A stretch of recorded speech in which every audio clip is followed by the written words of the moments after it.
Okay, green-red Shamans is a deck that we dorked around with in Historic in the past. We've not tried it since they nerfed Phoenix, and notably we got Elvish Mystic as well as Fable the Mirror Breaker as new cards for the format now.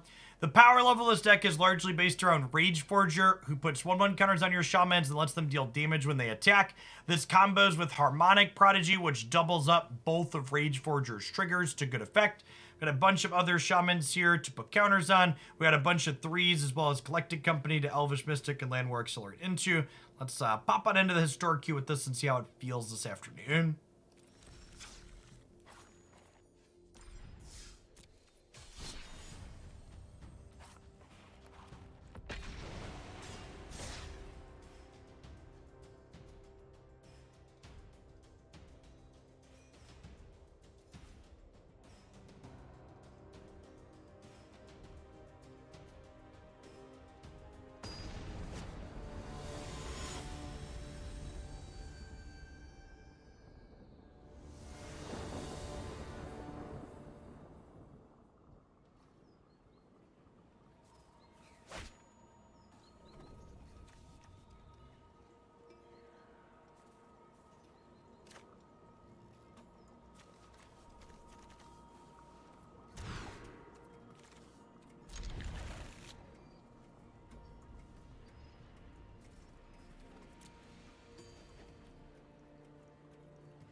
Token on Fable is a Shaman as well, yes.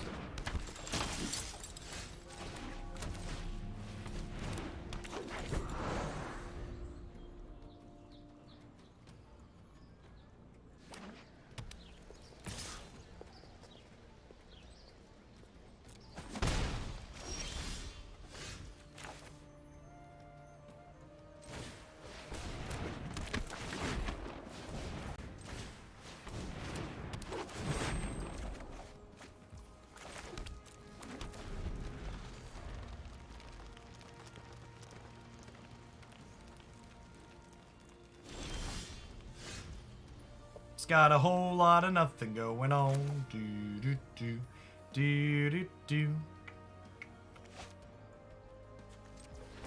Okay, so if I do this, it makes green red. Then we do this, which makes Seasoned Pyromancer cost red. Then we cast it. Good combo.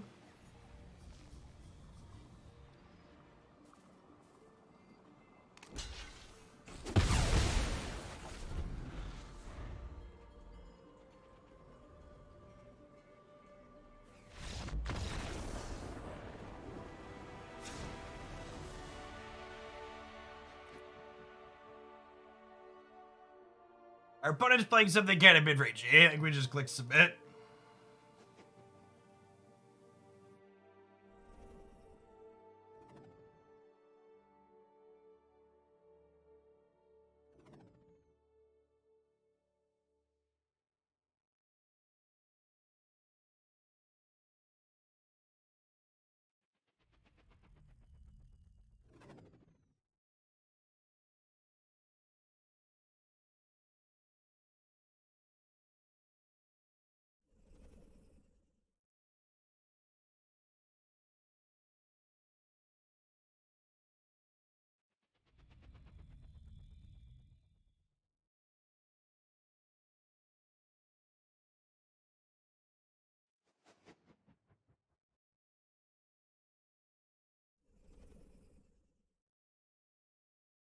As a member of Twitch chat, I saw they have land, so I advise you bring in Goblin Ruinblaster. So anyways, we started blasting.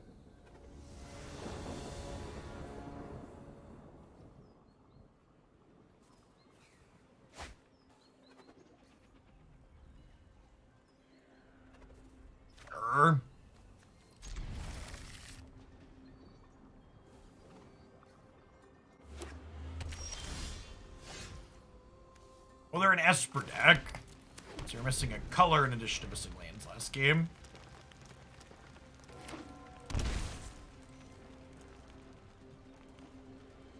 I'm actually a little surprised we haven't gotten surgical extraction added to this format yet. Feel like that would have been a reasonable inclusion.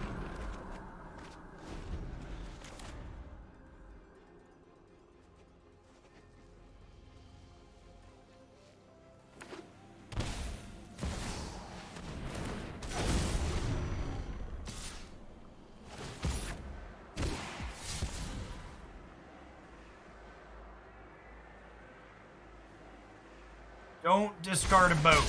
Thank you. Despite all the rage, Chip. Despite all the rage.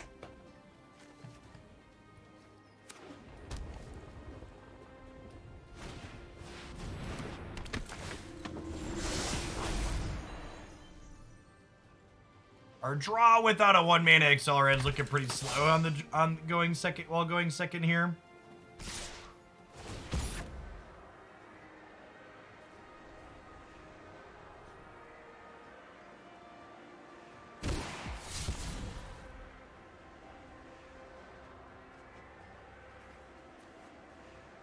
All right. Do I Rage Forger and then attack with my 2/2, or do I attack and then Collected Company, hoping to hit like Rage Forger plus Harmonic Prodigy?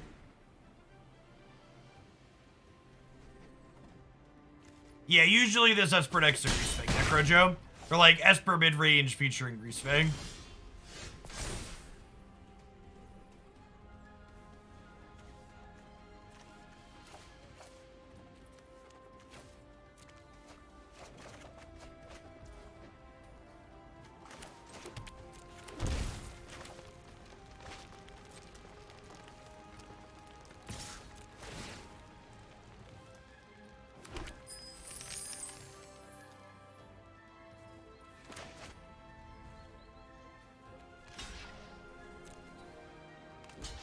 Alright, what's our best possible hit here? We go Burning-Tree Emissary plus Harmonic Prodigy into Harmonic Prodigy plus Rage Forger?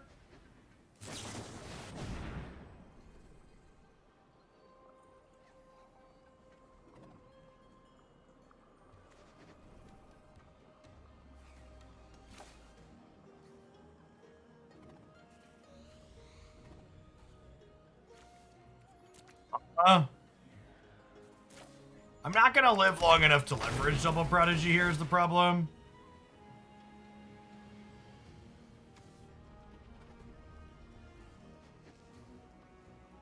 Discard these two to start.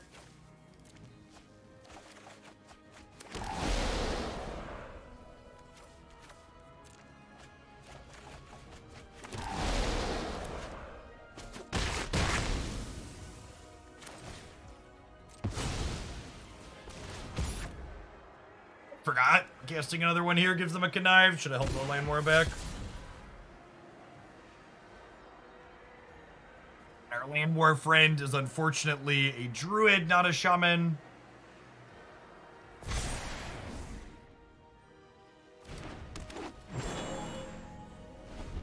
Could die in the air because of that play. Give them an extra counter here.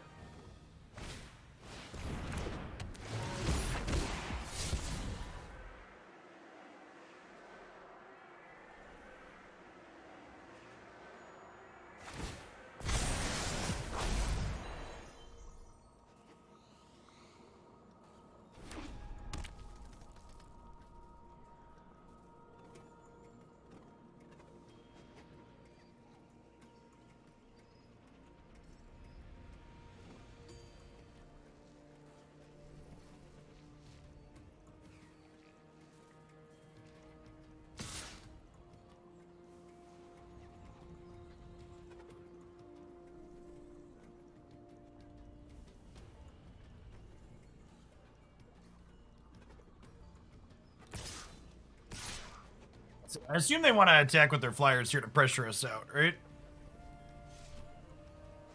They might be worried about dying on the backswing.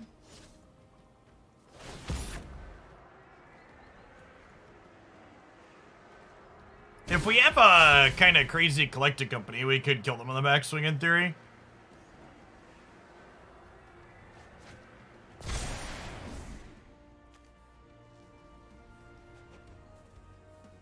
Priest of Fell Rites. That's an interesting one. I haven't seen any bombs out of them.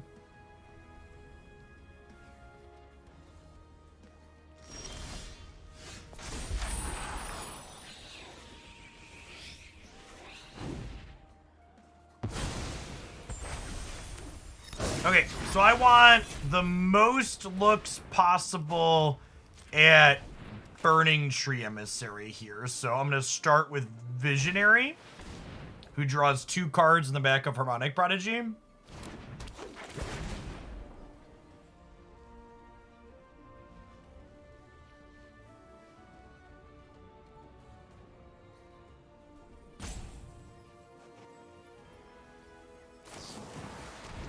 Oh, you know what? I should have played my land there.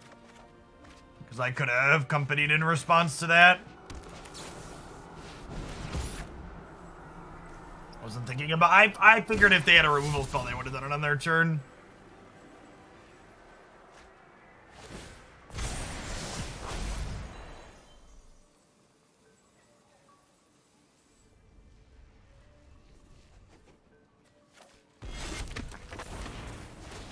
That's fine, it didn't matter, right?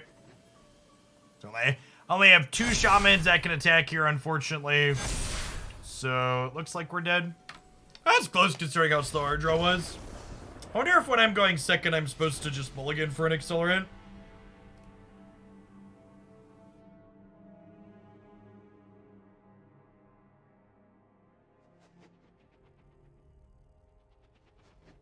I don't think I'm gonna Leyline of the Void. I'm just gonna hope they don't. I'm gonna hope the Priest of Fell Rites is just like a value card, not a combo card for them. I mean, they're not really weak to Runeblast Nightshade. They're an aggro deck that plays to the board. The Runeblasters are for like decks that want to like have a lot of mana as they go along, not a deck full of like 2-3 drops. It's like by the time I kill their land, our opponent's deck will have already played to the board.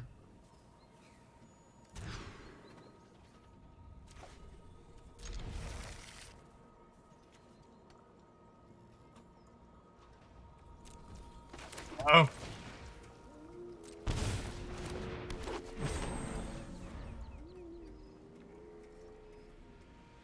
Please play a tapped land. Thanks.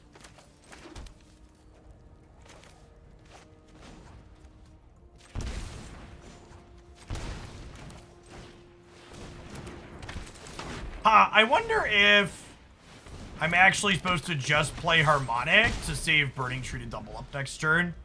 Maybe that's better. Yeah, I think that would be better.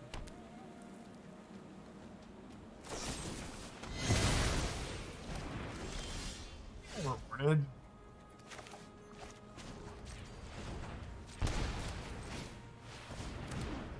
Hey, DC Cassin. Thanks for the brand new Prime. Wouldn't be able to be without folks like you. Thanks for keeping me around.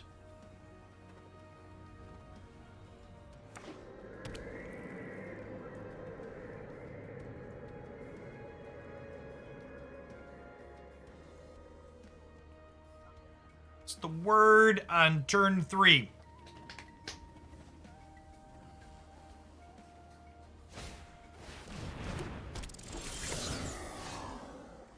It's a Grease Fang.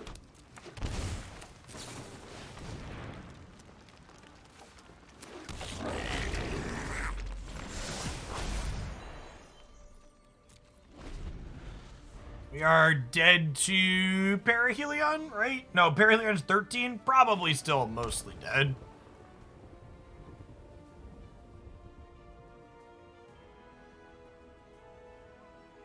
Do you have a boat? He says they're long tanking here, so I assume they're guaranteed to have the boat.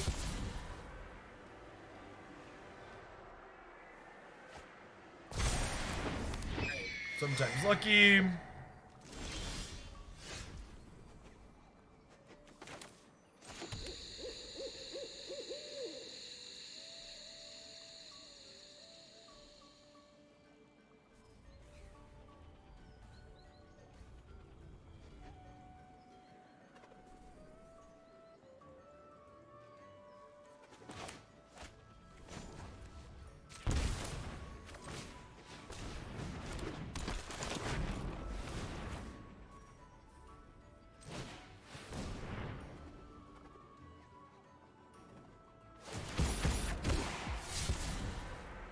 This gives him a bunch of draws. Maybe I'm just supposed to Rage Forger to start, so that way this can't block my, my 3/3s for free.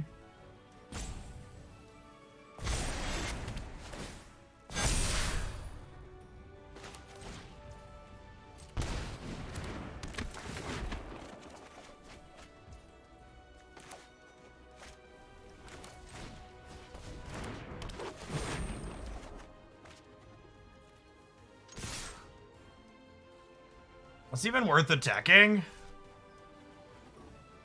If I attack like this, they eat a 3/3, they bounce a 3/3, they take 6, so I'm trading a 3/3 for 6 points of damage. I think trading a 3/3 for 6 points of damage is fine.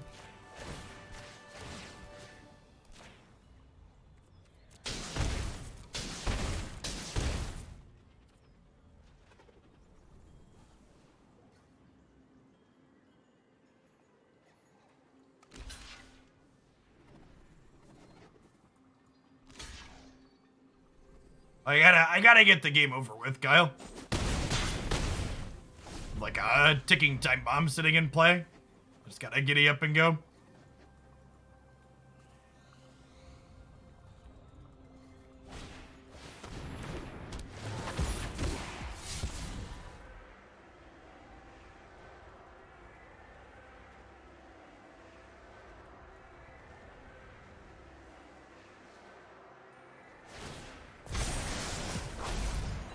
They have a 1 mana spell or a land and a 2 mana spell. Doesn't look like it.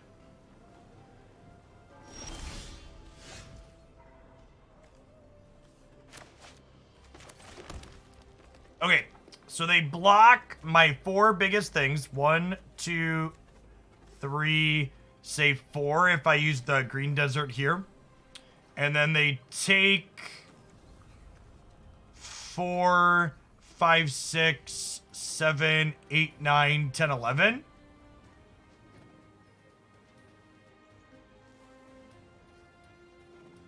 Say they block these. It's better to actually Ramunap Ruins, right? They block these 4. And then they take 2, 3, 4, 5, 6, 7, 8, 9, 10, 11. Yeah, okay. I'm just gonna attack. I believe they have died. I believe they're dead because we traded a 3/3 for 6 points of damage last turn.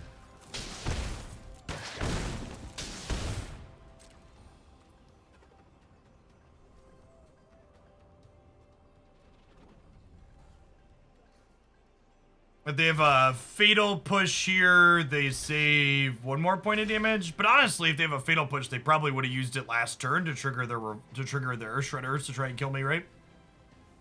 So I feel like they probably don't have a castable removal spell here.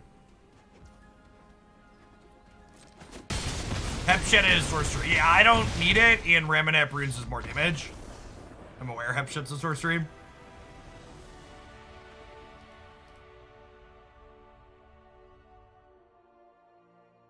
Being on the play is good in the linear mirror match. Someone write that down for later.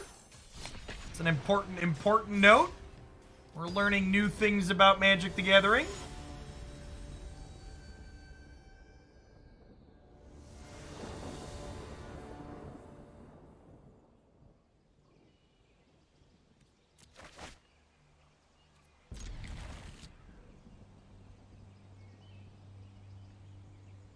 To repeat that, I missed the second half. You're gonna have to get the notes from someone else. We gotta move on.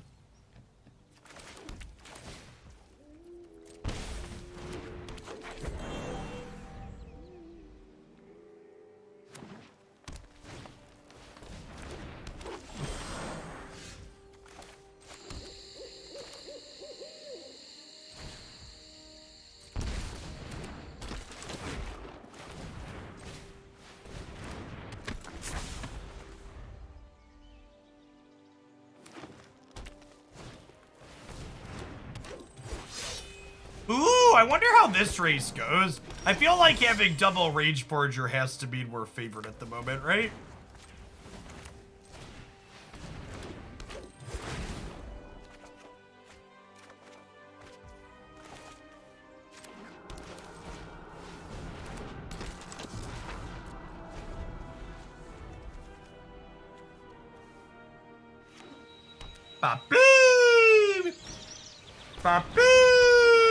Alright, so we need to draw... If we draw Burning-Tree Emissary, we should have lethal next turn, I believe.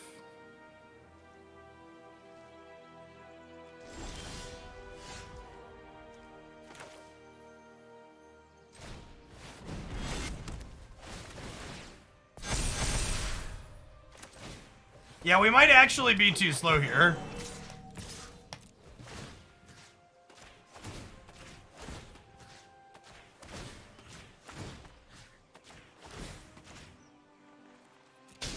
We could easily die to a crater hoof here, chat.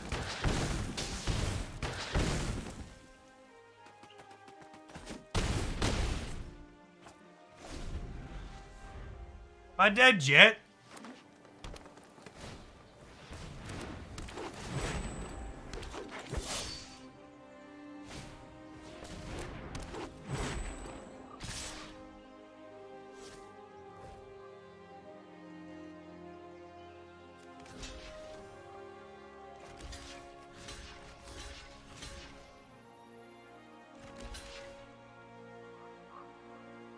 Okay, and then I take...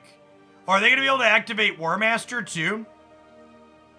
They have 1, 2, 3, 4, 5, 6, 7, 8, 9, 10, 11, 12, 13 mana. Right? Because this activates for creature abilities too.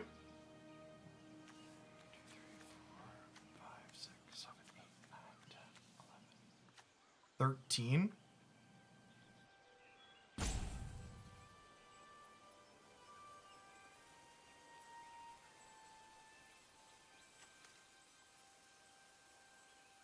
I actually have to block with Rage Forger too, right? Because they have exactly enough to do both.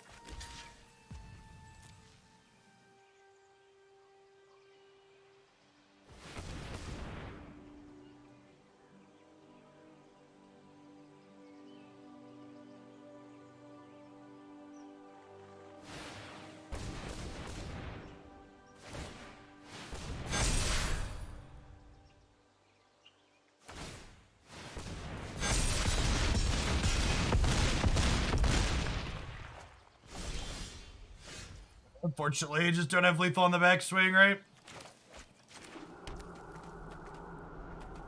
We have jump blocks. Close game. Lost because we were on the draw. A peak Magic the Gathering experience.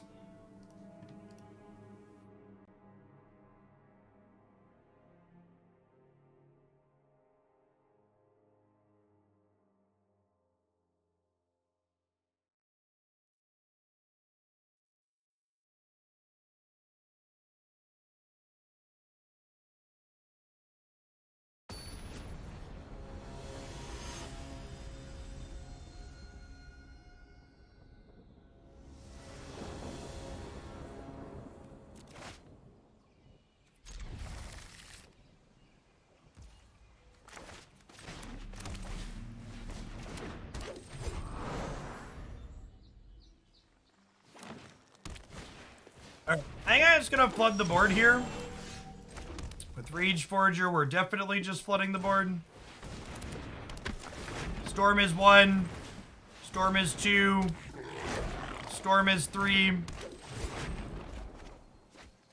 Go.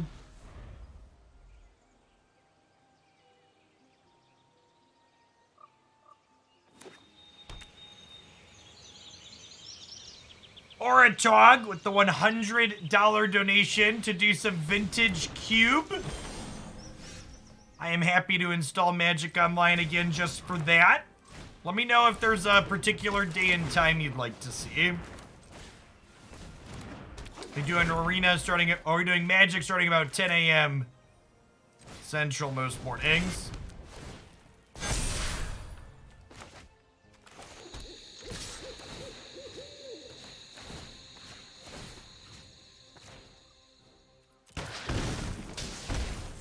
Attack for 11, but they are going to get to untap with Circle of Dream Dread. It's kind of scary. Can being on the play let us win this time?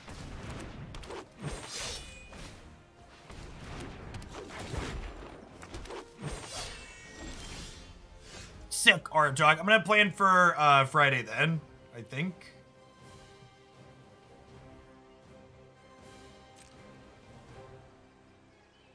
This might be lethal. It might not be. I don't know. Not my job to figure it out.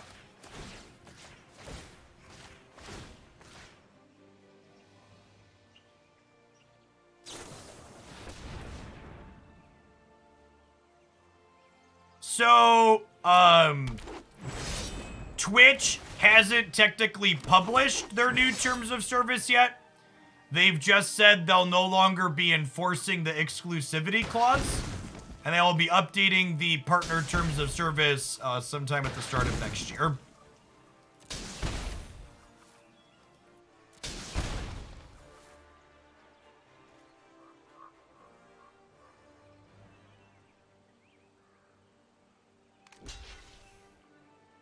Probably gonna lose here just by being on the play.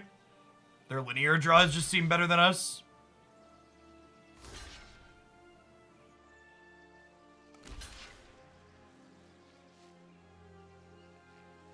They have to jump with a good number of things here.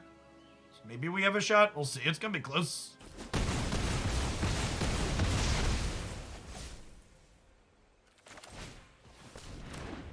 Not supposed to attack with the Rage Forger there. Opponent was on the draw but had collected company and we did not.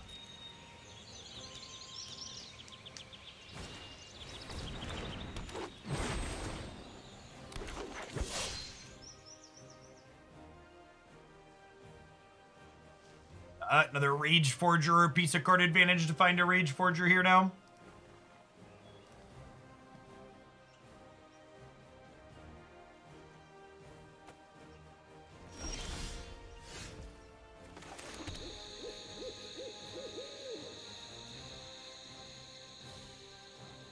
Drawing company, also good in the company mirror. To me, my company. We even cut 2 lands from this deck.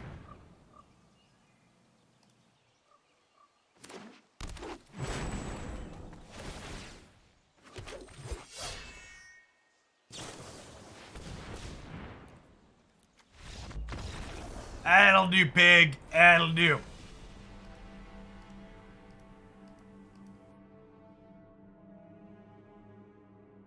Our archetype definitely has a pretty low amount of player agency, which is to say our choices inside of the games tend to impact the outcome of the results fairly little. Largely the decisions you make with a deck like what we are playing are how you mulligan and how you sideboard. Your cards just kind of auto-play themselves if you are at all capable of understanding Magic the Gathering.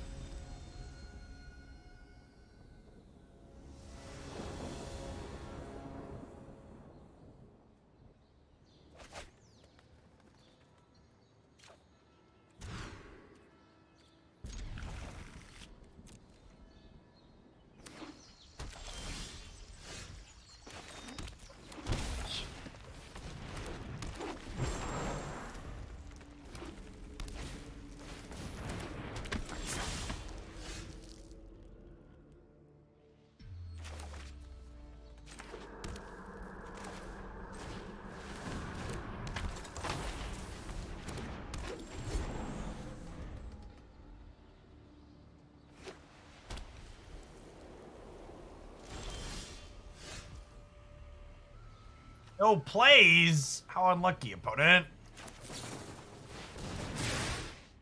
Is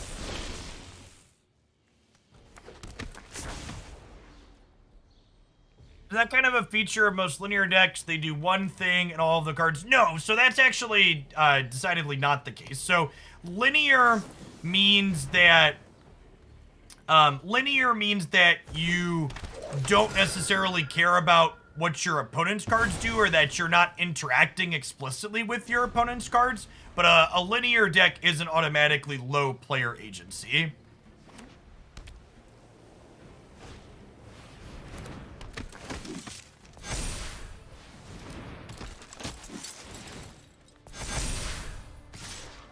Magic in general is kind of a pretty low player agency game inside of the games themselves. I think mulliganing and sideboarding are probably the two most skill-expressive parts of Magic that involve the most skill.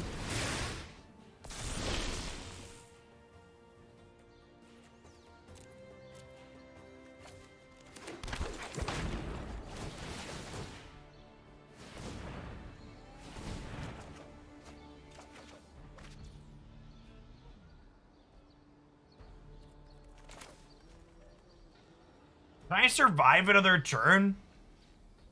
Can I Arcanomancer into Fable here, or do I just Coco and try and keep going?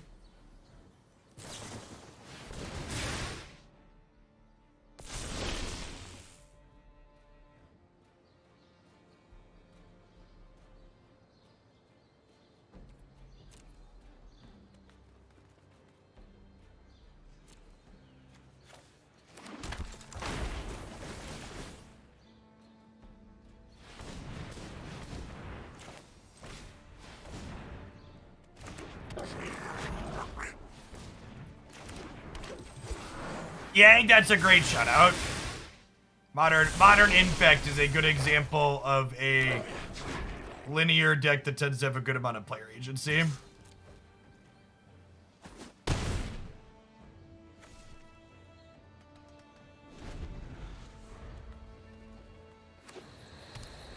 Burn's another good one. A lot of Burn has a ton of important sequencing decisions in it over the course of a game.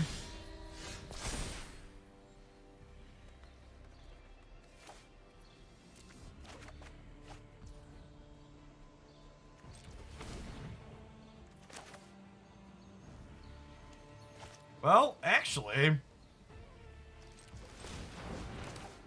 Alright, let's do this. This is what we were going for. I thought we were going to have to Seasoned Pyromancer for it, but... They have a collected company here, or are they just holding up Catilda?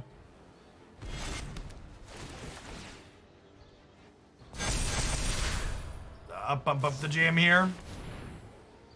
Oh, they're going for the Skyclave after I attack, or before I attack.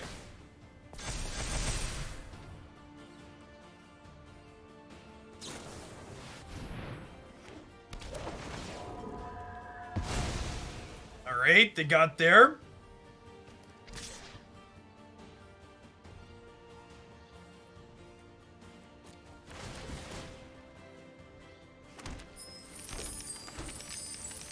Attack with this to make some treasure tokens.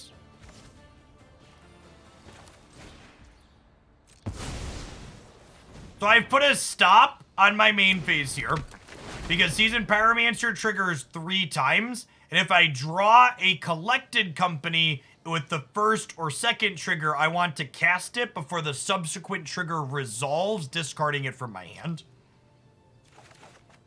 Without a stop, Arena won't let me do that.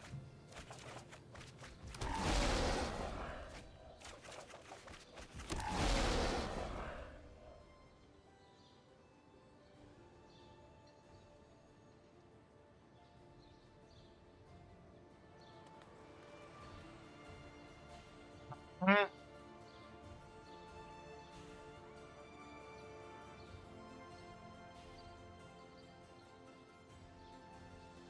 think this isn't just cast Fable angle.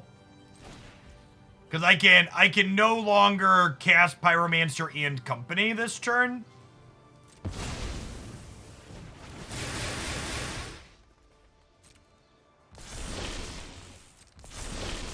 I don't believe we're dead on board. So we Fable here, and then we'll get some draws next turn and we can do this pre-combat. What is this board state? It is definitely a board state.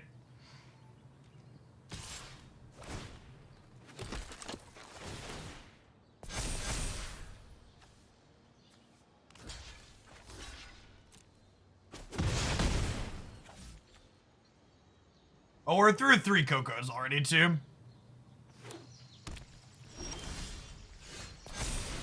How do we get Fortune Creature to play off of 2 lands? Very carefully.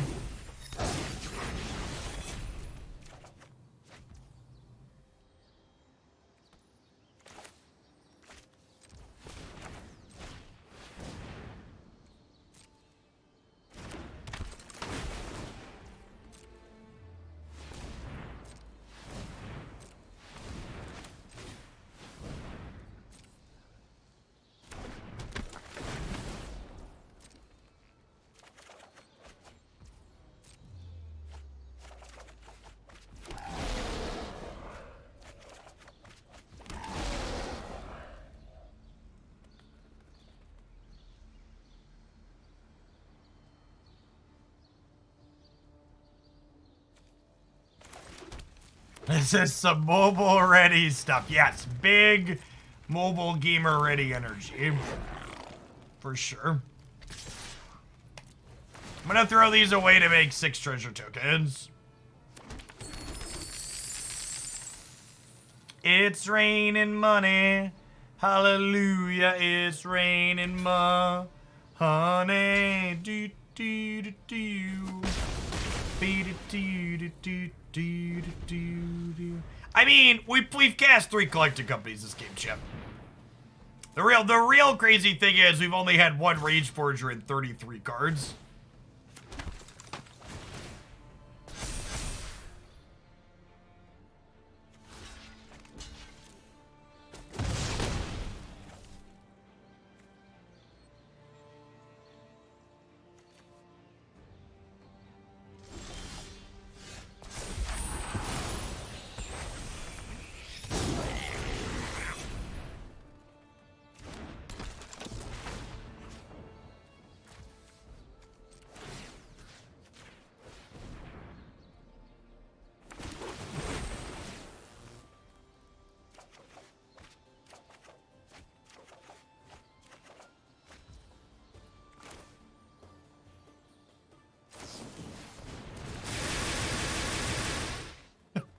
Prowess triggers. Rage Forger triggers.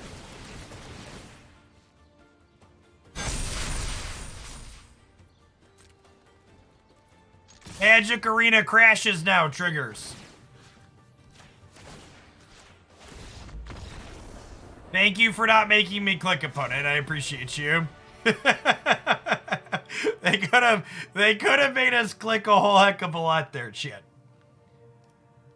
They could have made us. I'm so excited that I can play this game on my cell phone. Definitely a mobile ready product.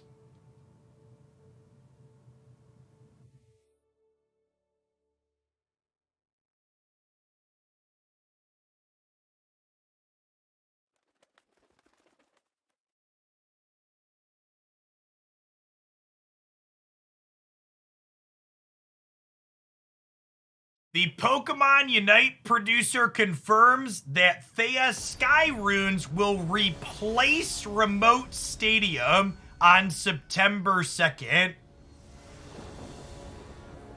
Sick. I was not expecting that to just be a full swap out like that. That sounds great. For people that have been keeping up, it's a new map. We have Rayquaza instead of Zapdos. There's Reggies instead of Dreadnoughts. Like, it's a big change. The buffs are different. The layout's slightly different. Yeah, September 2nd. Has Fable been a good addition? Yeah, probably.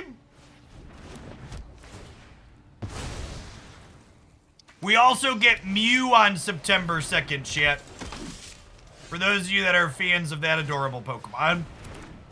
Oh, I don't think I told this story yet. So, we got each of the kids a London-themed Pikachu from the Pokemon Center. And then I bought each of them a particular Pokemon that I thought they would like as a plushie in addition to the Pikachu.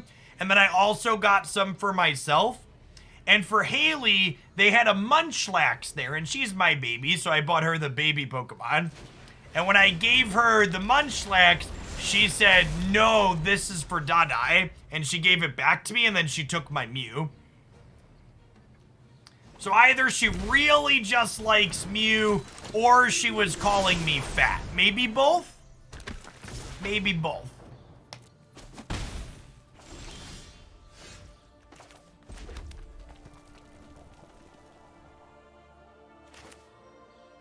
We're doing this one.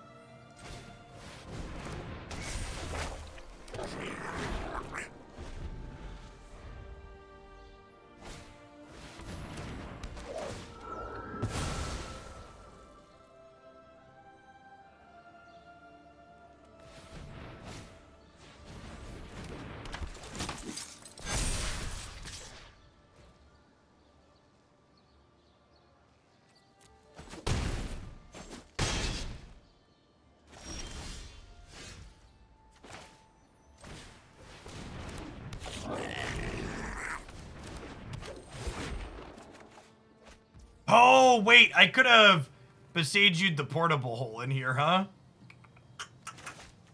Mistakes were made. Yeah, still can, but then I could have drawn an extra card as Visionary.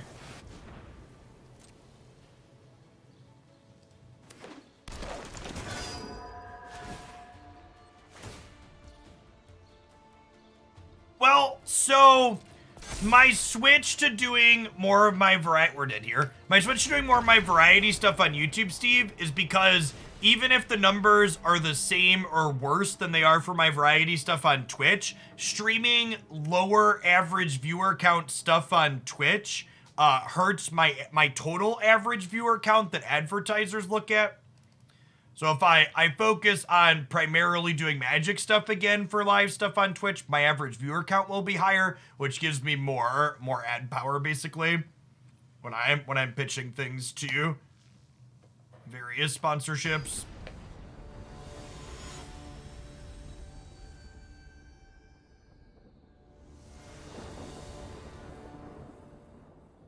We talked about that earlier, but yes, the Biden administration is wiping away $10,000 in student loans for people who make under $125,000 per year, and up to $20,000 in loan forgiveness if you went to school on Pell Grants.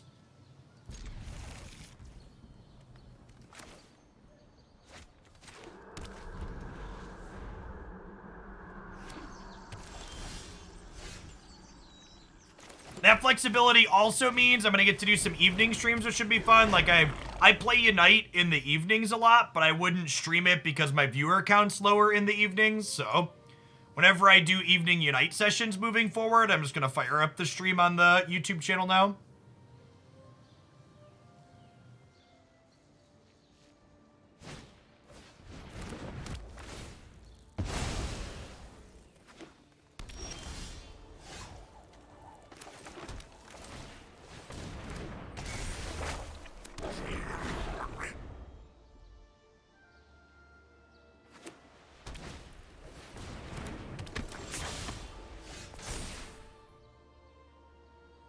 Yes, I will still post in Discord when I intend to be live.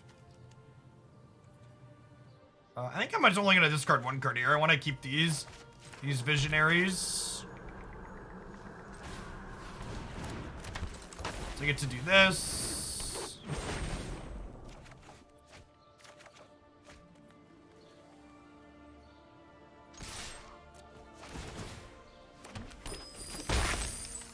That's probably fine, Duck Doolittle. It is worth noting that the Biden administration only promised while they were running for office, they only ran on for giving $10,000. It was other people like Bernie and others that said they were going to do more than that. So they are quite literally delivering on exactly what they promised.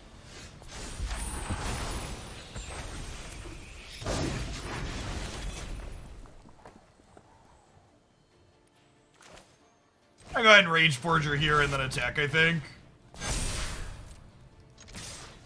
Then we can play another Fable post-combat.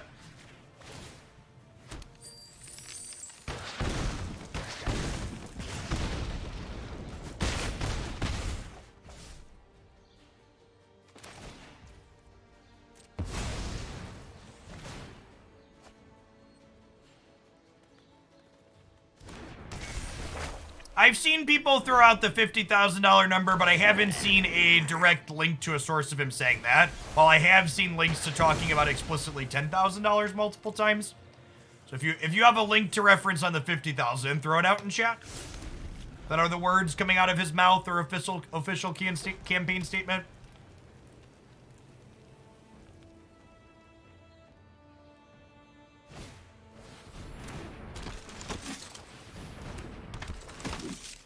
Are we gonna get to Reflection Rage Forger? Sure, looks like it.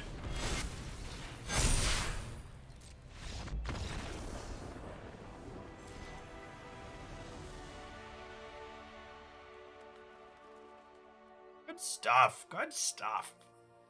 Let's get linear, linear. I want to get linear. Let's get into linear. Do do do do do do do. Yeah, the Fables have felt good. Yeah, good games, Lieb. Thank you for not making me click through all the triggers in the first game.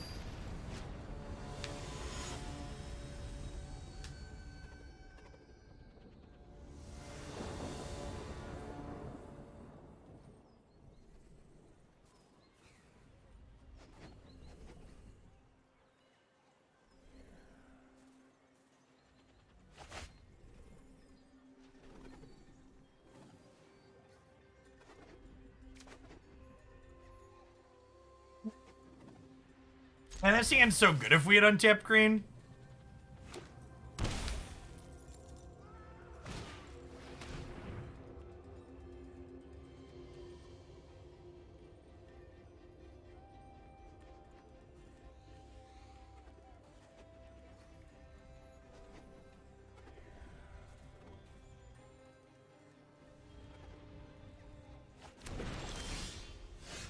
I will say, after the announcement from the Biden campaign, I'm having...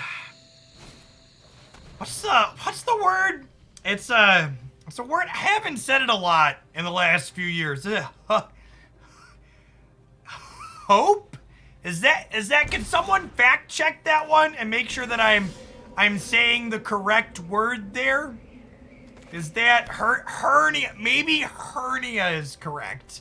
I might be mixing those two up. Maybe it's actually heart attack. Okay, yeah, these are also good H words I could be thinking of instead. Yes.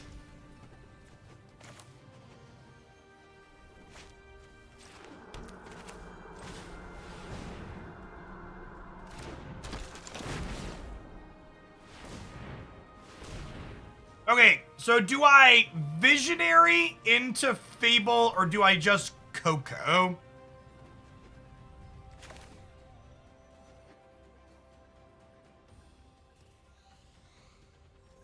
So like Coco hitting Rage Forger is just not nearly as good if I don't have a board, right? I think I want to just get my board wider here. Yeah, it's more mana efficient too. Yeah, like, okay, so obviously casting Elvish Visionary was correct. And anybody who says otherwise can go pound sand. My decision was very, very right.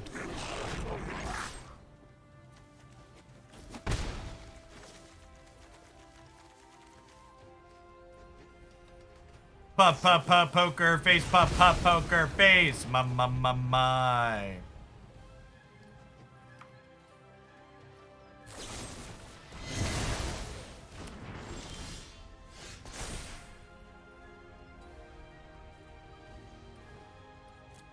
Decline.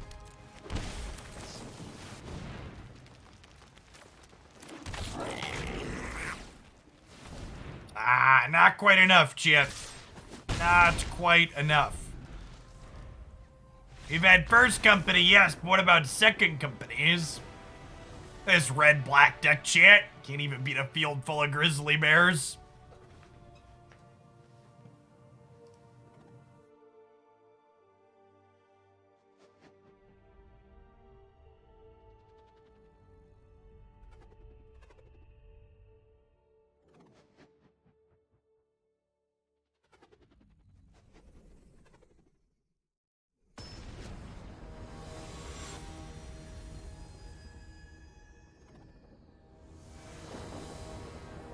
Yeah, his own website references 10,000.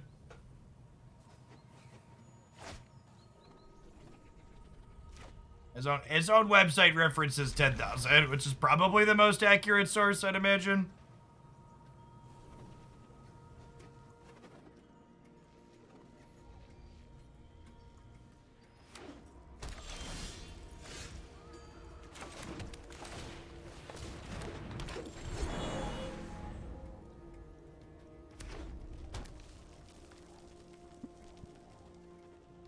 What's going on, Mina? I feel like something, is there something going on Twitch today? You're like the second or third person to come. It's like, haven't been in a while. Is it a new room? Same room, just a different perspective.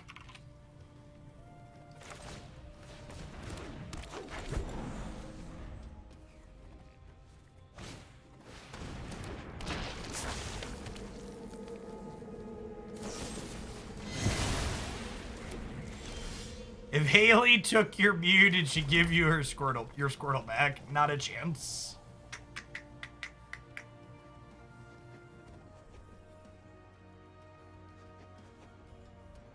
Ah, nice. Well, welcome back to Snap Back to Reality. Alright, so they could Fatal Push something here. Is it just Archaeomancer?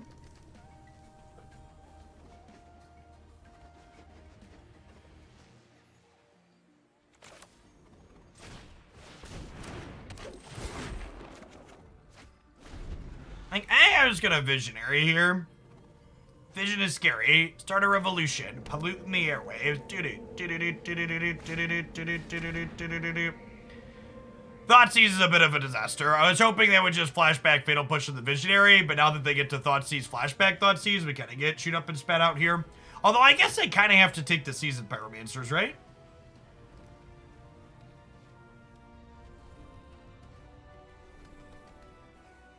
What did Jacob and Declan get? Jacob loves Gengar, so he got one of those, and Declan got a Raichu.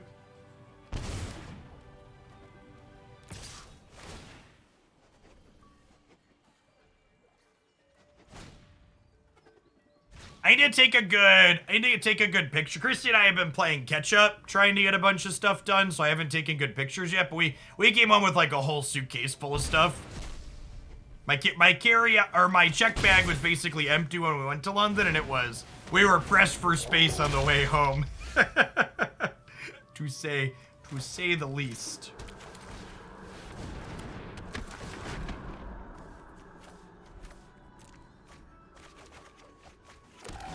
Okay.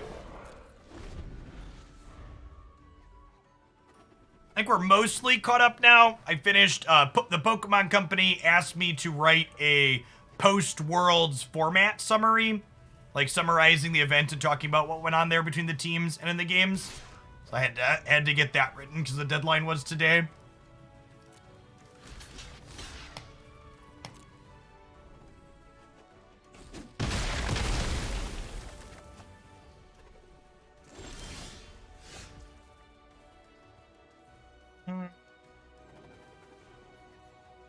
This feels like a land go angle with the Collected Company.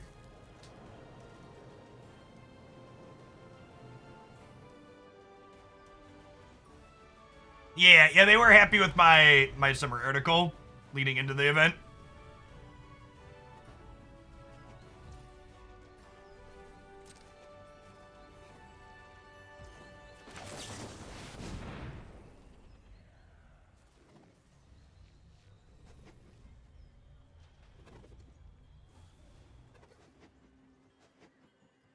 Huh?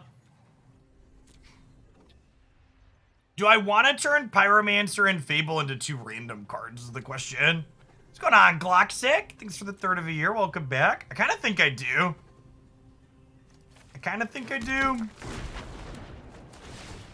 Need a bunch of 1/1s out of it, too. Or at least 2 1/1s out of it, I should say. We could end up worse off here, but the other options there weren't great. It's a shame there wasn't, like, an Elvish Visionary. Or a Faceless Agent.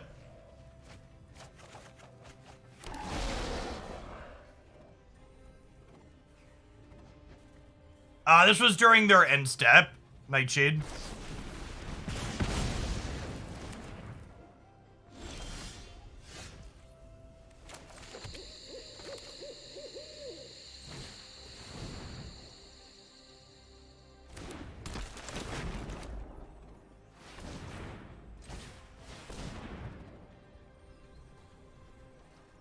Hey, thanks for the 2 years, Logan. Appreciate it. Happy, is it Wednesday? All the days have been a blur.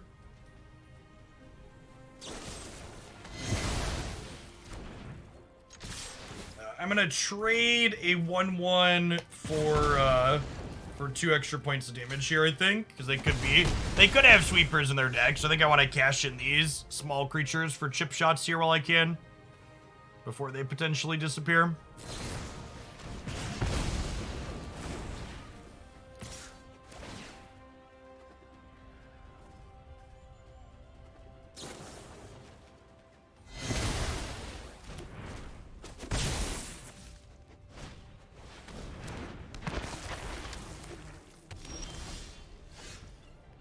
Power of the Shamans. Really good when you continue to top deck Rage Forgers.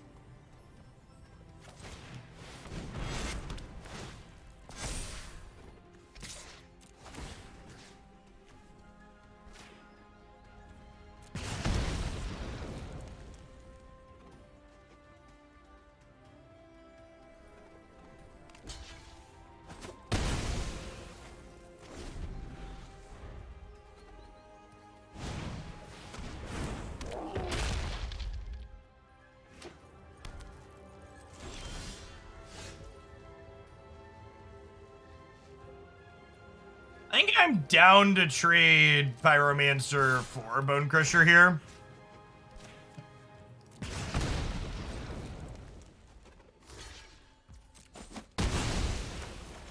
I guess I hold this in my hand for Fable the Mirrorbreaker, huh?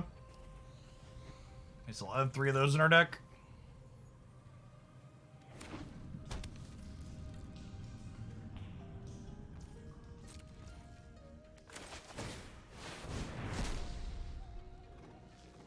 Garden Slide also does something from our graveyard. Survey says dead. Survey says dead.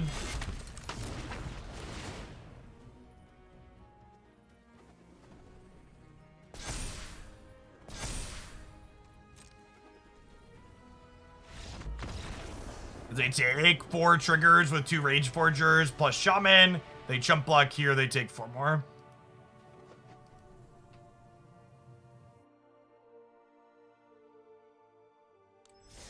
What makes you enjoy Unite so much for someone who doesn't like League? Yeah, it's definitely the quick games. As an adult with limited gaming time in a lot of situations, knowing that knowing that when I sit down to play, it's a predictable length goes a long way. Like, even when I really like, and it's not even just about the games being short, it's about them being predictable in length, right? It's about knowing if I have an hour to play games, I can sit down and play 5 matches of Pokemon Unite, guaranteed. With Magic, for example, you know, you sit down for a best of 3 match, and it might last 8 minutes, or it might last 58 minutes, and you just have no control over the outcome of that unless you're willing to concede in the middle of it and walk away if it ends up going long, which is pretty unsatisfying. It's actually one of the reasons I really like Marvel Snap as well. Both Snap and Unite have kind of leveraged that same kind of space with very different types of games, where, like, the fact that I know when I sit down for a game of Snap, it's going to last 6 or 7 turns. If Magic's involved, it's going to generally be less than 6 minutes. Makes it very predictable in terms of what my gaming experience is going to be like.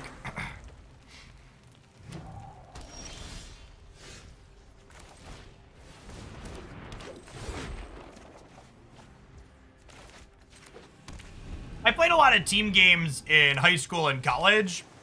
I grew up on Counter-Strike Source. So I like the idea of team games, just like never got into League or Dota because of like everything that goes on in them.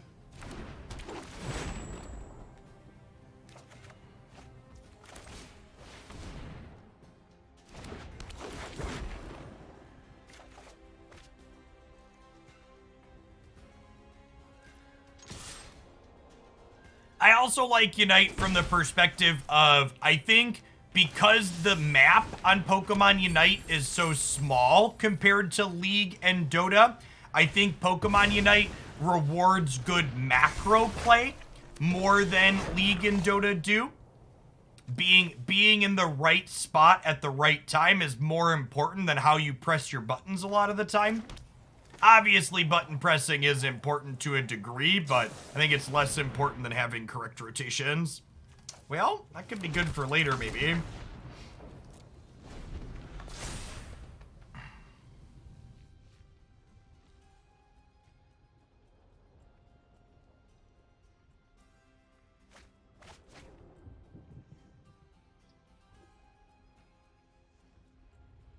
Yeah, Snap is definitely really dragging their feet.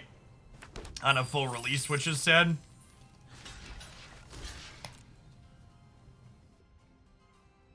Really hope they figure their stuff out and release at some point in the next month or so. Would be ideal. Probably going to be longer than that, I imagine, since they have to figure out how they're going to release cards. But I can dream.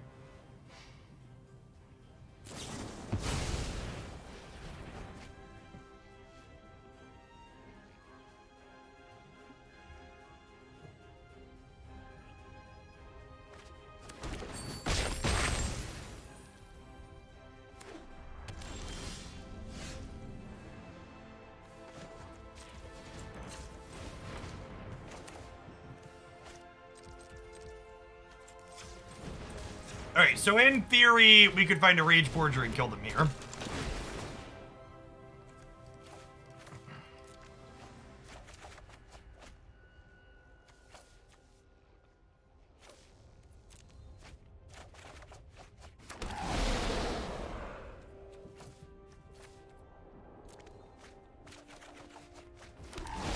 We can also find this for some redraws.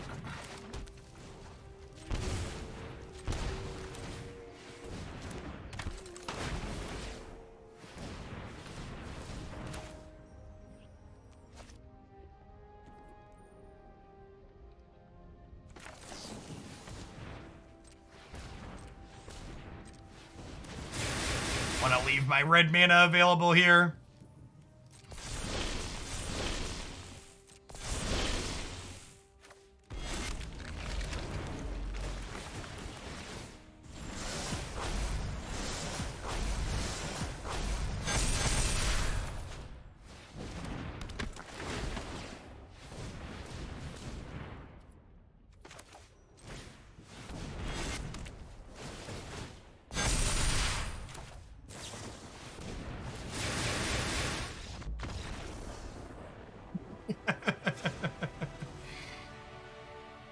Big numbers make brain go burr, shit.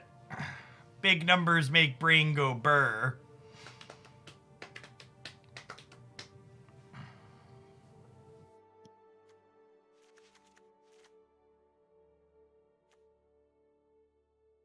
I think I want to Leyline of the Void against them. Obviously, they're a creativity deck, but they also like flashback Magma Opus from the bin. And if they're just like putting a Gear Hulk into play and not Magma Opusing me, I think it's fine. I think that we can beat that a lot of the time.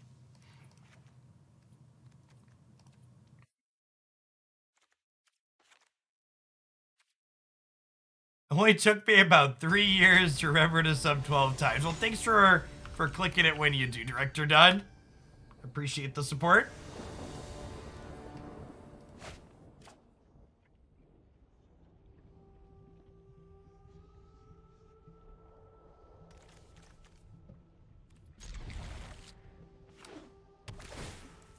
This hand, actually, I should have mulliganed. So I think I keep this hand game 1 in the dark on the draw, but because there's Leyline of the Voids in my deck specifically, I should mulligan a hand that's close. When you're playing Leylines, whether or not you drew your Leyline should always be your tiebreaker.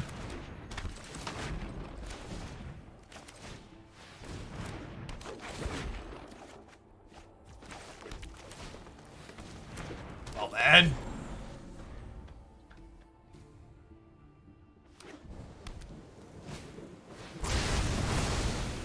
Good check.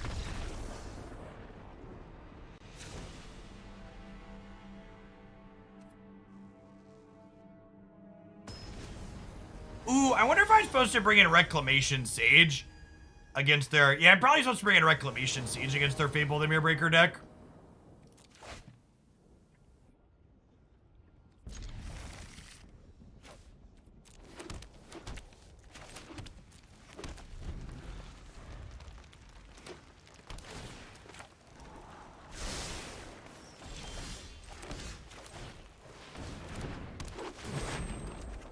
Maybe I'm supposed to keep the second Leyline in hand because of Seasoned Pyromancer. That could definitely be the case.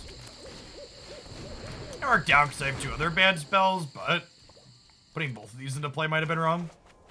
Instead of this and this.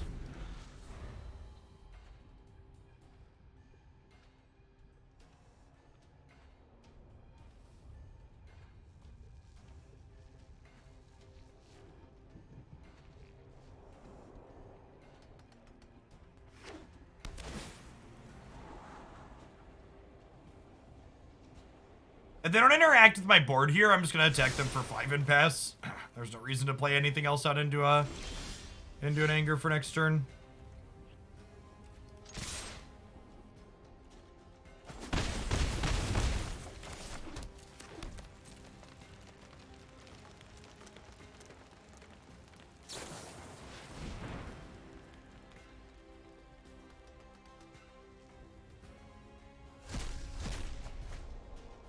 Oh gosh, they're a Mizzix Mastery deck too. Yeah, Leyline looking real good.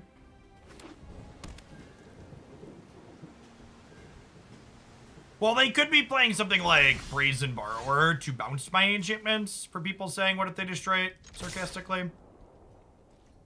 You're right that they're not going to actually destroy it proper, but they could interface with it, which would not be ideal.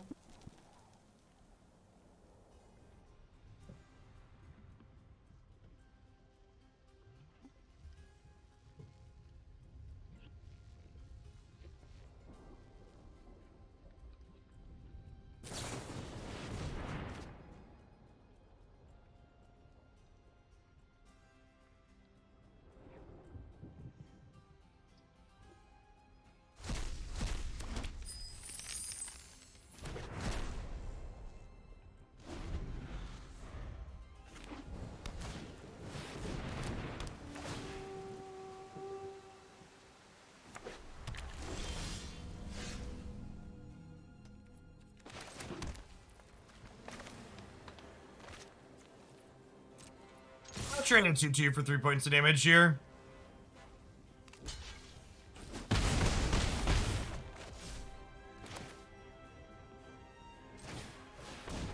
Puts us into the bin to activate back later too.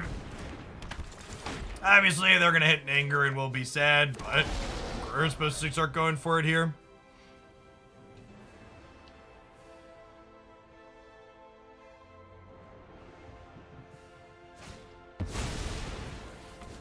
Excuse me? Excuse me? What? What?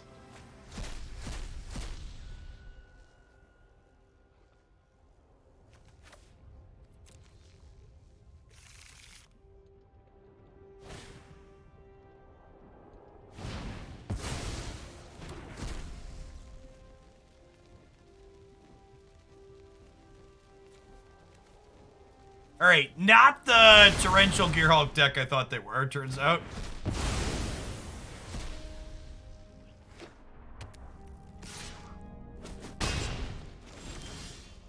I thought they were a creativity deck, but turns out no.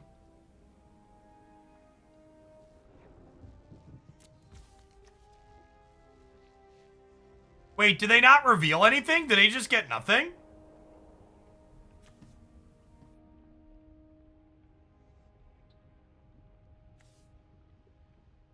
Oh, they got a World Tree. Okay.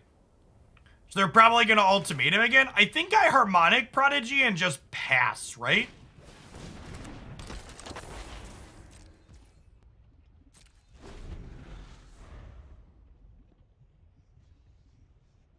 The land kind of implies that they're... Yeah, okay, they just want to activate this.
Why is everything taking 30 seconds to happen?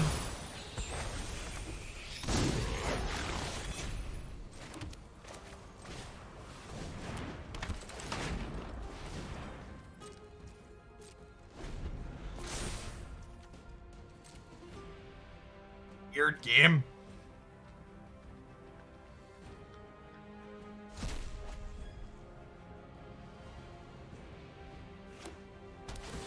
No, but it's not even waiting for input from my opponent, Navier. It's like a game action that's just like happening on the server side and then translating to our screens that keeps getting held up.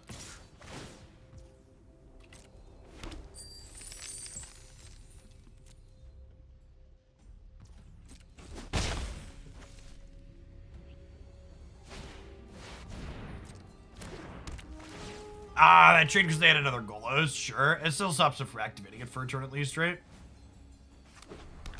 Yes, yeah, that's exactly Cenotaph. It's like when the Revolt animation was bugged, but it's happening for everything.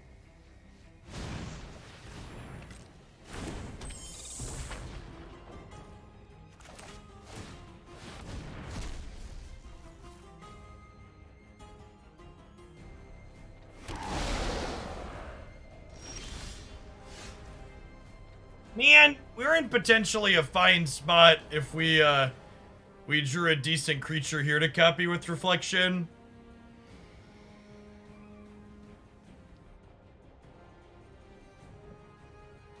Man. Are we dead, chat? I think we're dead.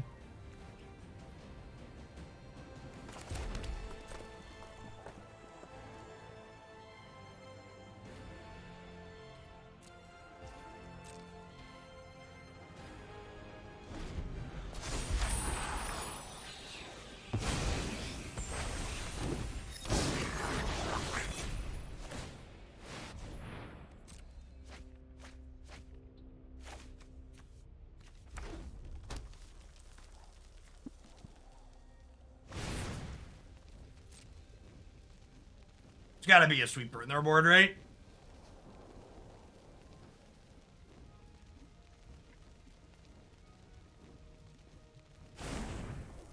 Yeah, it's not quite castable yet.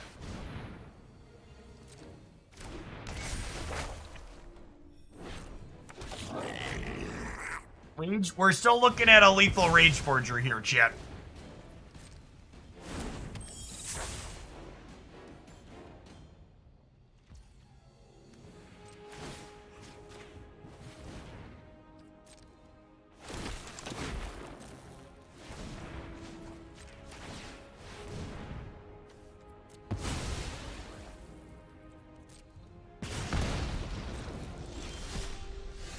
How about another land, chat? Think another land is lethal? It's infinite cards that draw cards in our deck. We tried. We tried. Uga's gonna clean it all up. Their Golos has been not hot. I mean, I think their Golos is like pretty close to average, right? Like, they literally hit an Anger of the Gods the first time they did it. Their Golos has not been hot. Statistically, your Golos is going to have like 1.2 lands per activation. If anything, the fact that they only had one land in each of their activations was above average.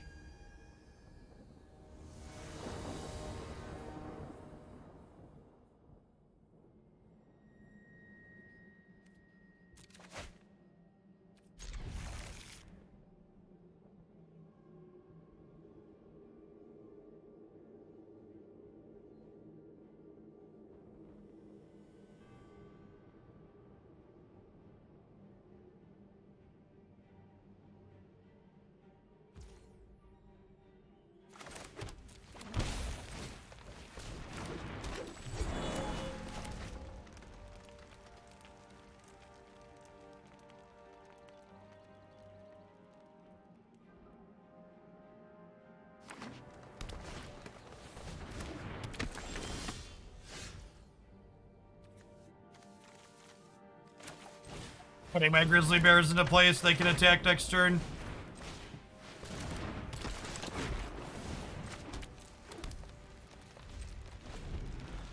I guess I could have attacked for one there. There's like no way they trade.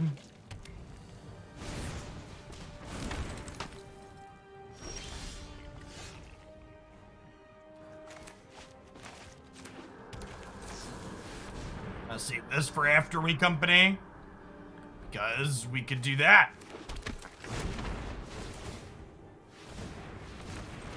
Alright, bump up the jam, friends.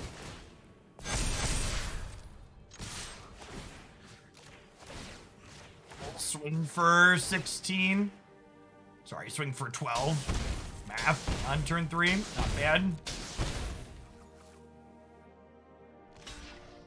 Would have been a lot more than 12 if we had another shaman to follow this up on turn 2.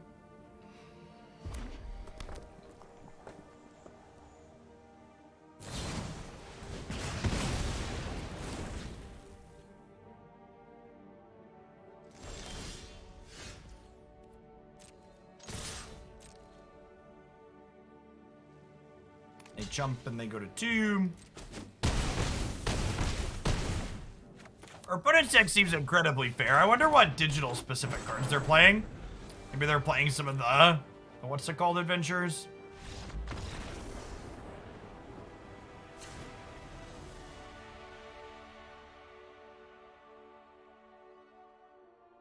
This is a run it back angle.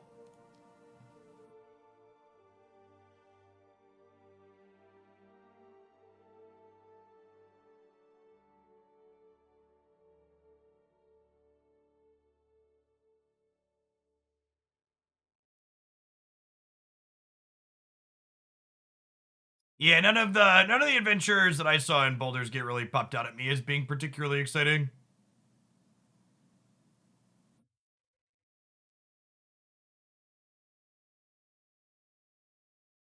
In terms of constructed playable, much less historic playable.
Well, we're confirmed going back to Eldraine, right? So we should see more adventure mechanic there. Bottom the Mystic, keep the rest of this pretty good hand. Be a little sad when our Mystic gets stomped, but maybe if I'm expecting Mystic to get stomped, we bottom one of the 3s instead.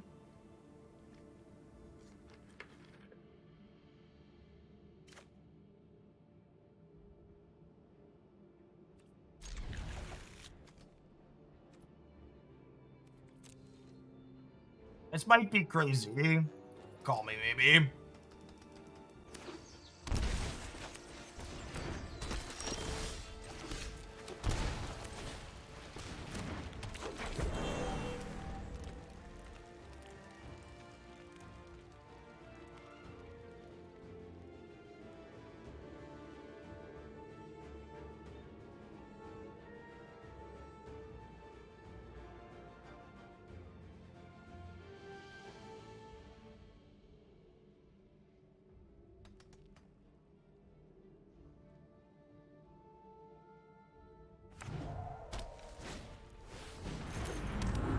Yeah, Kiki's a shaman on both halves, LinkedIn.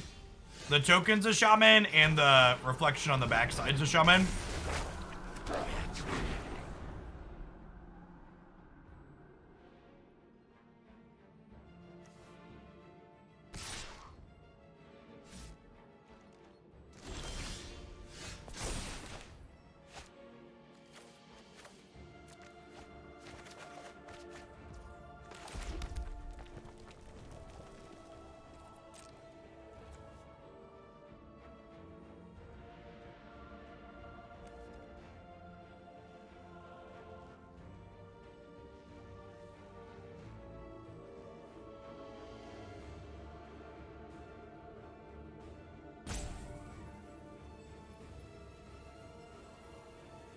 If they try and stop my token now, we can company into a Rage Forger and get them.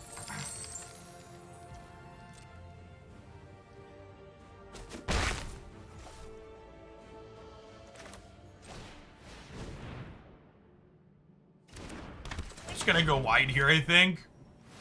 The Rage Forger, if we hit it off Coco, is better when we have more things in place, so just get some friends into play here.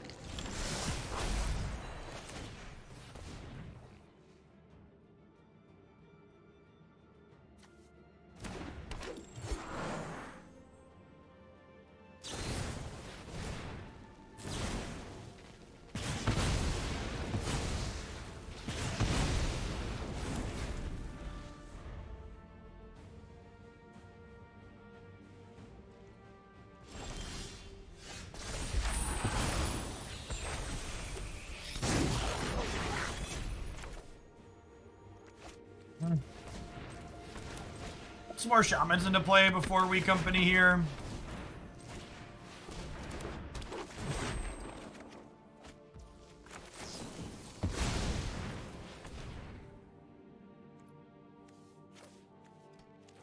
Our card in hand is good, so I'm gonna grab Visionary here rather than Seasoned Pyromancer.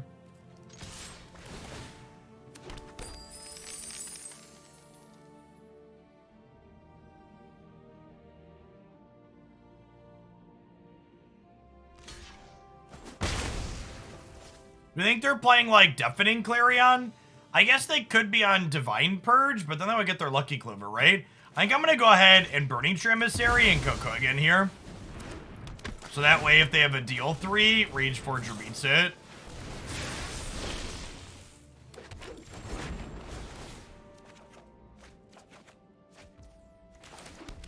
We'll shoot. Clarion, my wayward son, there'll be peace when you are gone. That's just some ramp. You are very dead. You can say to have a Stomp or a Brazen Borrower here. Be in it to win it.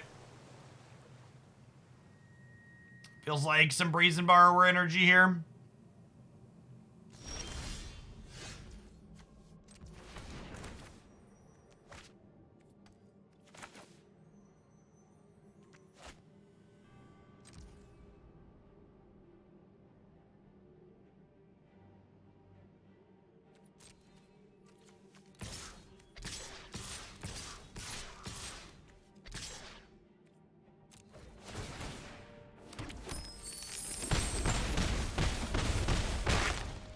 Wow, they actually just have nothing?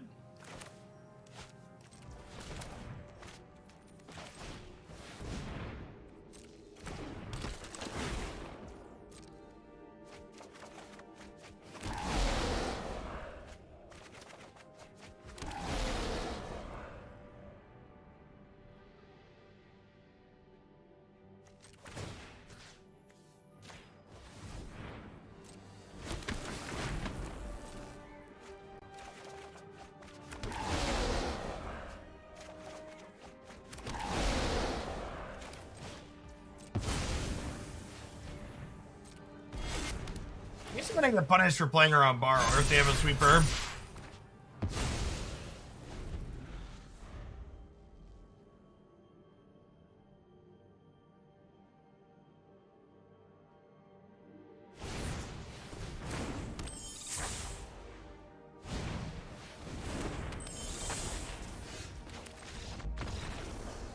Yeah.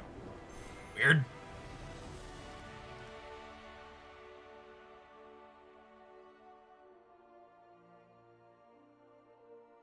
Feel like Giant Sweeper is probably a little outside the range of things that archetype usually plays. Let's get in one more decent match with this. We'll swap it over to Stap It for a little bit before we call it an afternoon.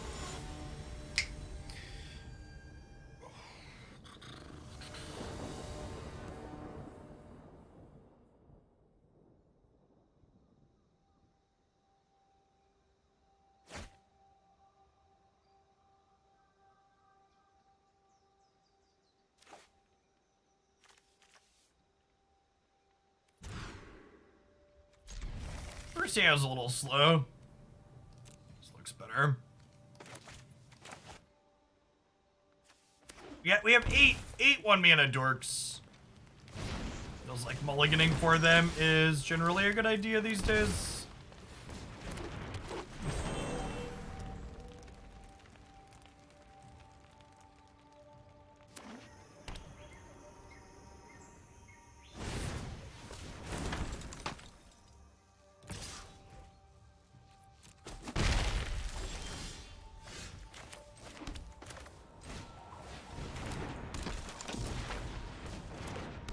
All right, we're all dressed up. We just need somewhere to go now.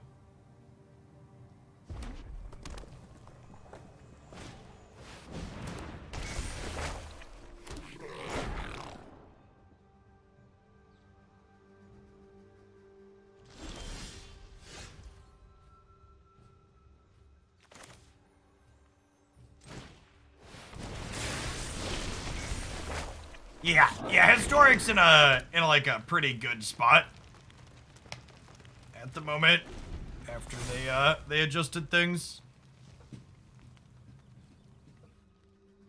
It's so strange that formats get more fun and interesting when you finally address the oppressive things.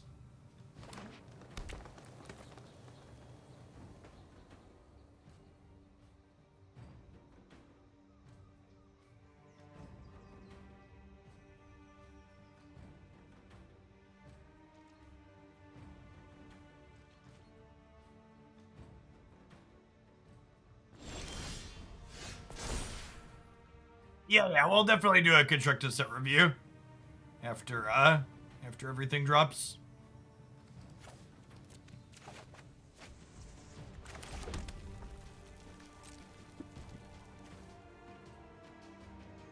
They nerfed Darcy, Unholy Heat, and Cauldron Familiar.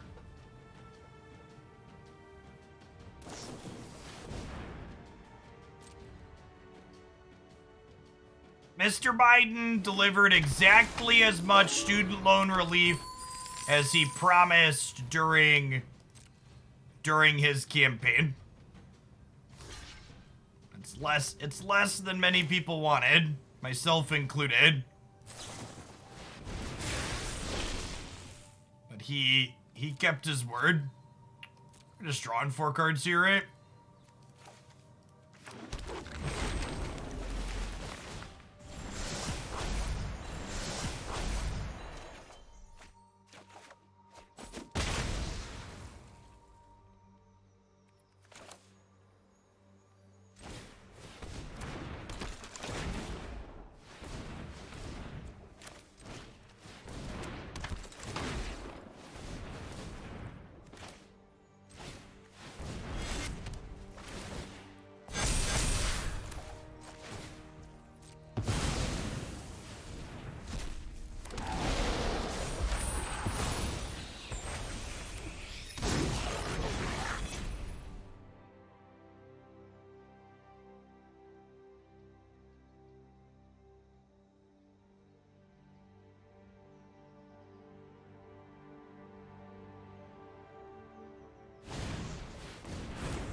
I think it is, Bennis. I think it is.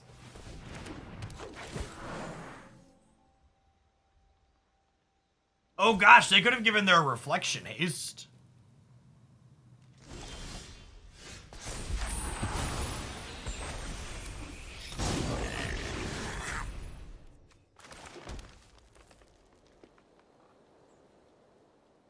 Okay. So if I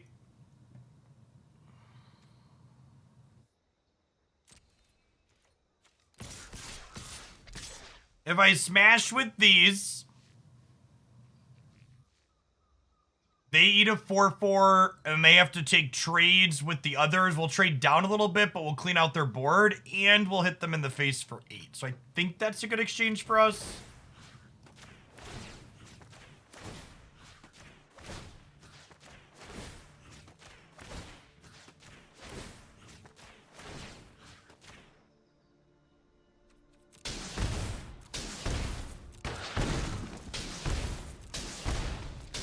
I believe Seek is from a random card in your deck, not the next one. I could be wrong on that.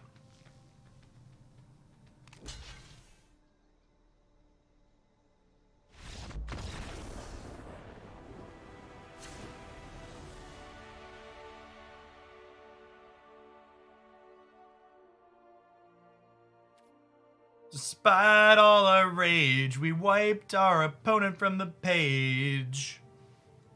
Maybe it should be thanks to our rage, we wiped our opponent from the page. Canadian A team, thank you for the 28 months. Welcome back.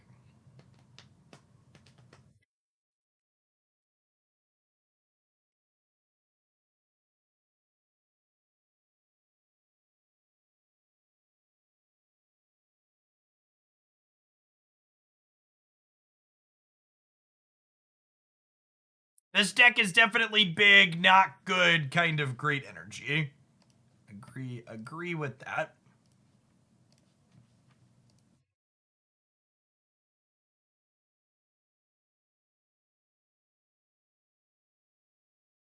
It does a thing with an impressive flourish.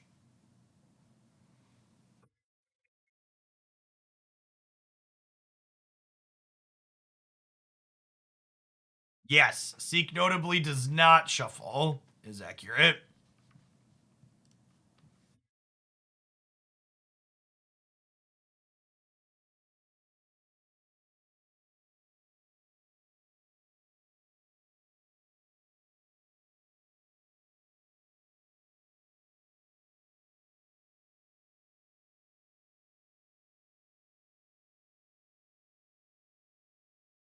Opponent. Oh, you know what? I messed up. I need to remember. I keep just like clicking submit on autopilot. I need to remember to bring in Reclamation Sage for opposing Reflection of the Kiki-Jiki decks. It's really good into that.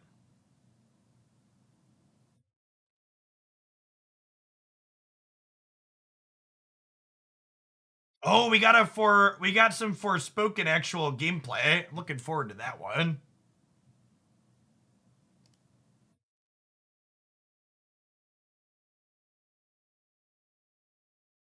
A lot of good stuff coming out of the games thing happening today. It's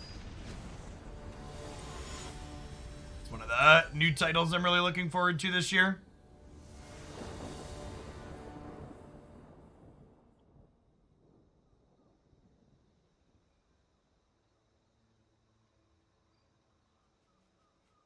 Our opponent DC. Our opponent might be DC Jet.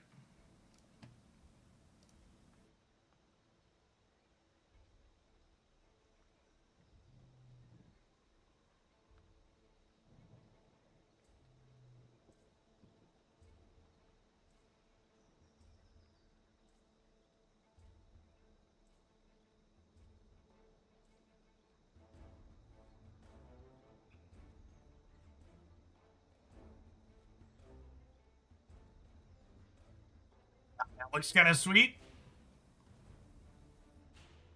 You're a spellcaster type character, is my understanding. The movement is something. That is, fairly jumpy. Yeah, this is a PS5 game.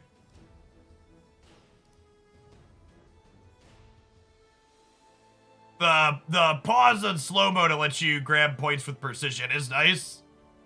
As someone who's a bit of a boomer with reflexes, that's always appreciated. We're gonna do one more match if this opponent times out. That's why I'm chilling here for a minute.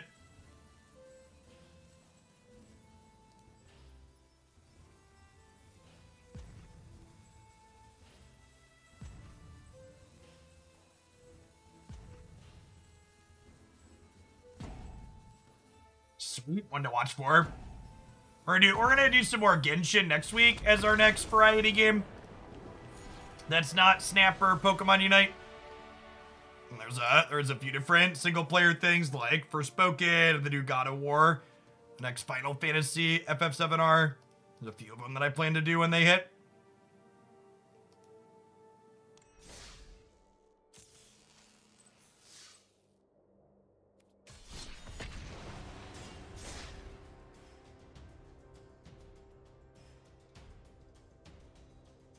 We have not Ruinblastered anyone today. We actually haven't hit any control decks, which is where you really want that.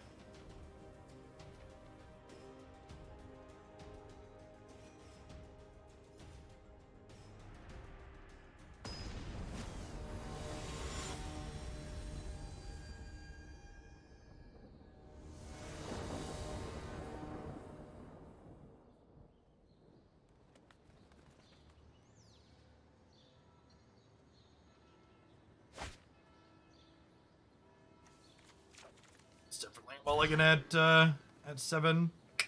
That's pretty good. The 7 is so good, chat. Which one do I get rid of? Probably just Burning-Tree. Probably just Burning-Tree.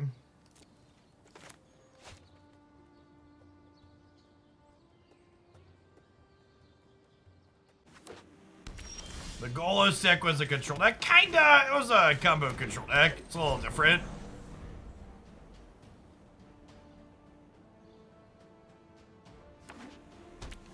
I both said I hadn't played against a control deck yet today, and that I was only going to play one more, so this is definitely a control deck then, right? That right, Avocado? They know. They know. They know. They're listening. Okay. Okay. Just affinity. Good. Good. Good. Good. Good. Cheerio, mate.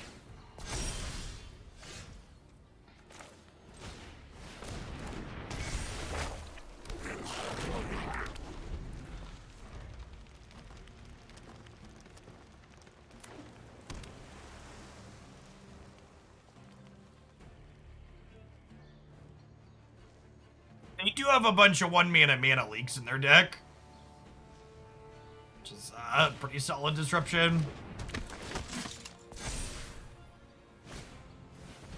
It's not a Hallowed Fountain deck, it's just a deck that contains Hallowed Fountain. Mood.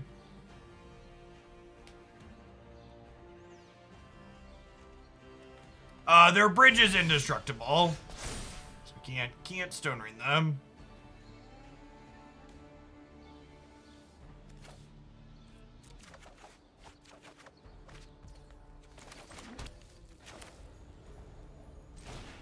The only reason the lands are so susceptible is because Wizards is on a white gets to exile everything kick.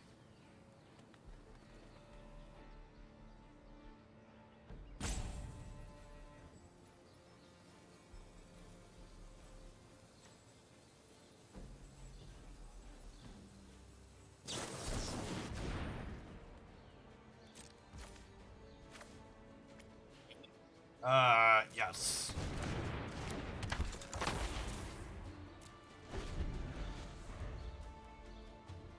I was confused. I was like, why is my spell just going to the graveyard? Why is it giving me an option? Oh, I can pay? Can pay 3?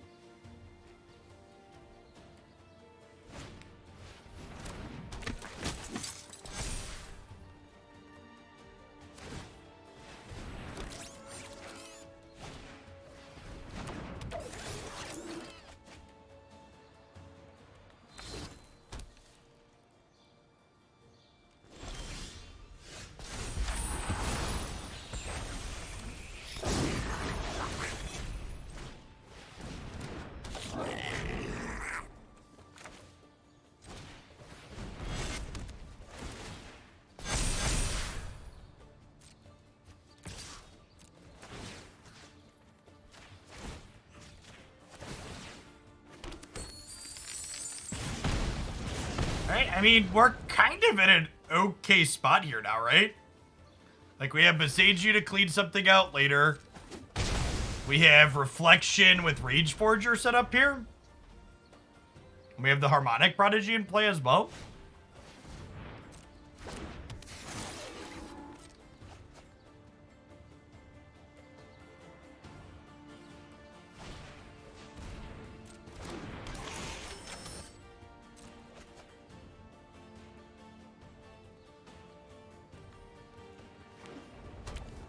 Well, that's got to be where the arms race is heading, right, Duck? To, this card can't be exiled. Let us begin. Evil cannot withstand a righteous arm. I mean, they're like literally just dead to Rage Forger triggers almost, right? That's close. So if I... Oh, but this has to tap.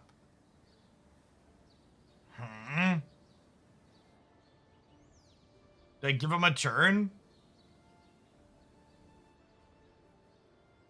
So if this copies this, I'll get 2 sets of triggers doubled. I have 8 direct damage, which isn't enough.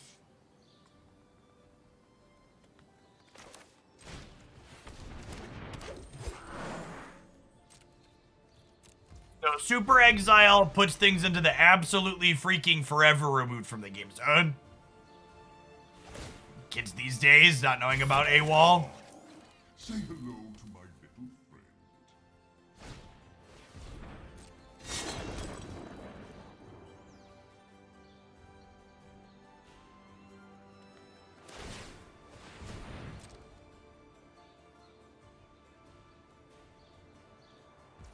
You rip up the card. Yeah, basically.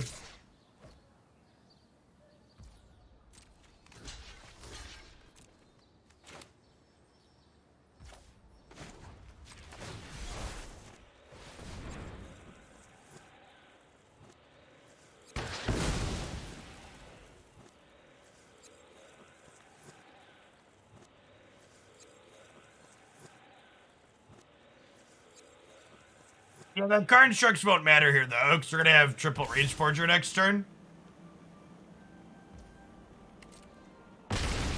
Right? That means they don't matter. Is that enough? There's triple Rage Forger.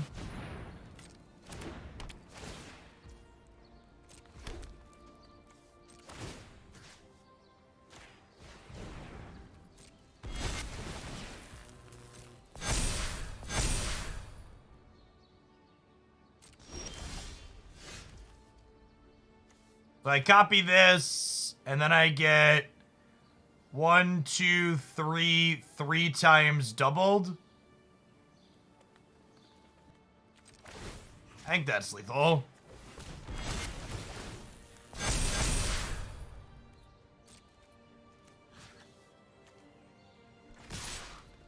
I think this is 18 triggers, right?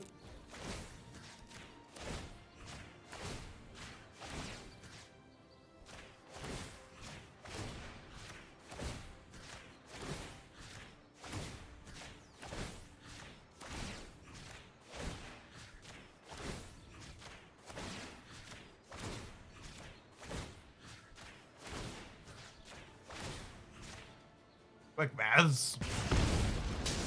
Yeah, we have runes available too if we need a nice even 20.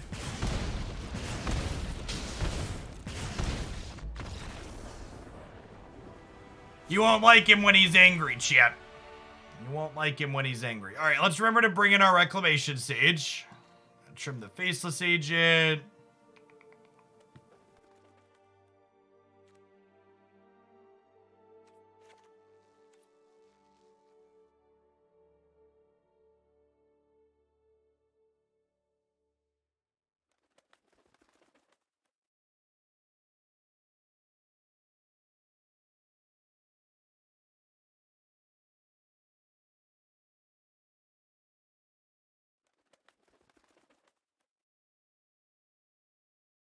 Do we need to stop life gain from Shadow Spear? Nah, I mean, we have the Boseiju and we have 3 Rec Sages coming in, so we'll just kill it with that. And it's not like they could, it's not like their deck plays tutors for their Shadow Spear. Usually have like 1 or 2 of those at most. Also, if our board's just like a little bit wider, we could just go over the top of that effect easily a lot of games too.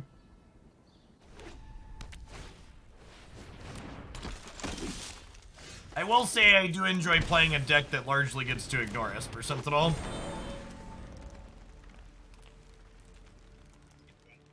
In card.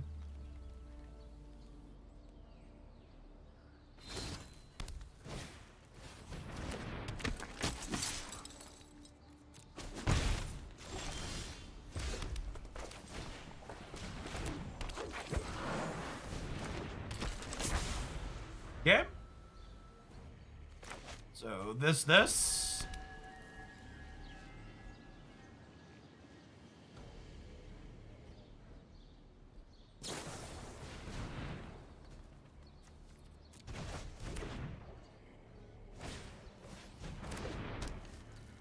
throw that back on top.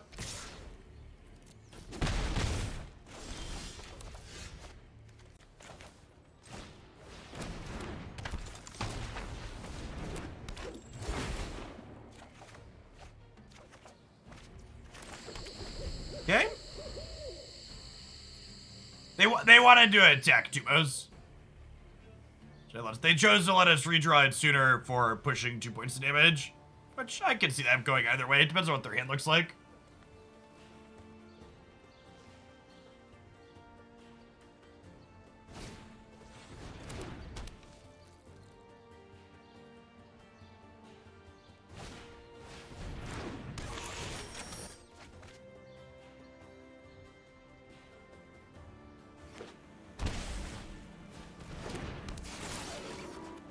I don't think we need to play around sweepers out of their deck, so I think I BTE into Collected Company here.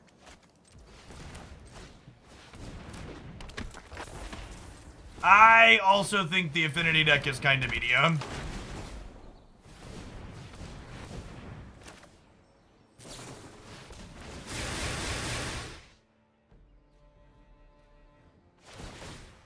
Do I stop them from drawing cards, or do I keep Rageforger mana available? Do I let them draw cards and keep Rageforger mana available? I think I do.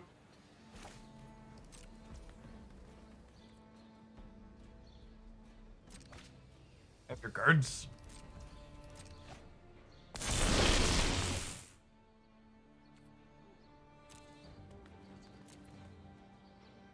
So discarding for Pyromancer isn't optional. So I'm gonna decline to grab that, and we'll just rage. See, chat, I should have denied them the cards and just believed.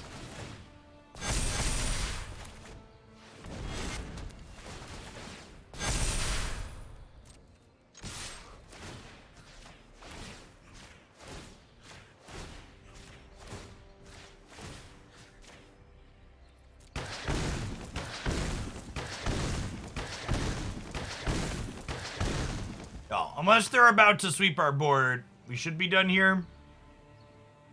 This is Magic Arena, right? So their aggro deck could be playing a board sweeper. Who knows?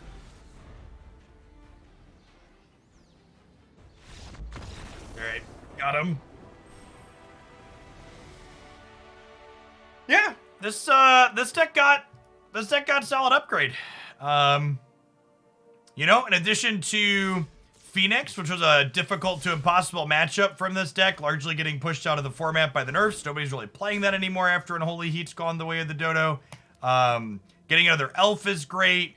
Getting Fable of the Mirror Breaker is great. Both the front and back half of this, generating Shamans, is excellent.